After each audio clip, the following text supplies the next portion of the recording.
एक साधु देश भ्रमण के लिए पैदल निकला हुआ था। एक बार रात हो जाने पर वो किसी गांव में आनंद नाम के व्यक्ति के दरवाजे पर रुका। आनंद ने साधु की खूब सेवा की। दूसरे दिन आनंद ने बहुत सारे उपहार देकर साधु को विदा किया।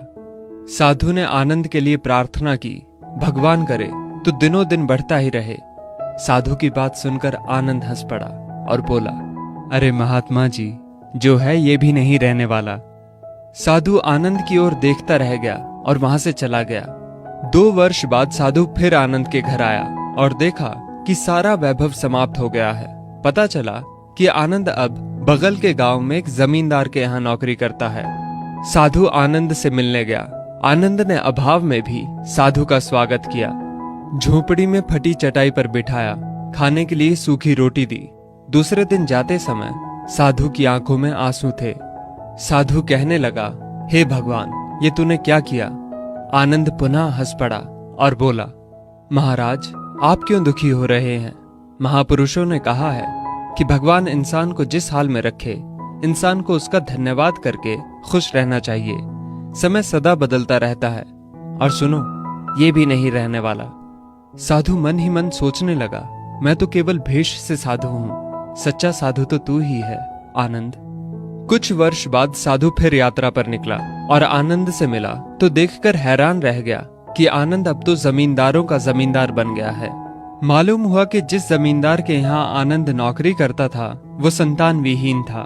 मरते समय वो अपनी सारी जायदाद आनंद को दे गया। साधु ने आनंद से कहा, अच्छा हुआ वो जमाना गुजर गया, भगवान करे अब तू ऐसा ही बना रहे। ये सुनकर आनंद फिर हंस पड़ा और कहने लगा, महाराज, अभी भी आपकी नादानी बनी हुई है। साधु ने पूछा, क्या ये भी नहीं रहने वाला?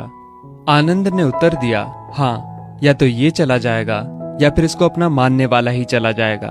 कुछ भी रहने वाला नहीं है, और अगर शाश्वत कुछ है तो वो है परमात्मा, और उस परमात्मा की अंश आत्मा। आनंद की बात को साधु ने गौर से सुना और चला गया। साधु कई साल बाद फिर लौटता है तो देखता है कि आनंद का महल तो है, किंतु कबूतर उसमें गुटरगू कर रहे हैं और आनंद का देहांत हो गया है। बेटियां अपने अपने घर चली गईं, बूढ़ी पत्नी कोने में पड़ी है। साधु कहता है, अरे इंसान, तू किस बात का अभिमान करता है? क्यों इतराता है?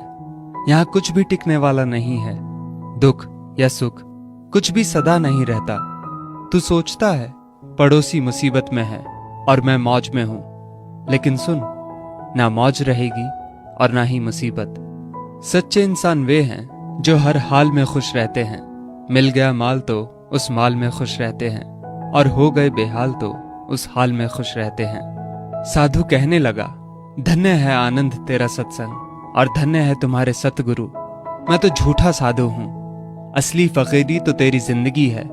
अब मैं तेरी तस्वीर देखना चाहता हूं, कुछ फूल चढ़ाकर दुआ तो मांग लूं। साधु दूसरे कमरे में जाता है तो देखता है कि आनंद ने अपनी तस्वीर पर लिखवा रखा है, आखिर में ये भी नहीं रहेगा। खूबी और खामी दोनों ही होती है हर इंसान में। जो तराशता है उसे खूबी नजर आती है, और जो तलाशता है उसे खामी नजर आती है।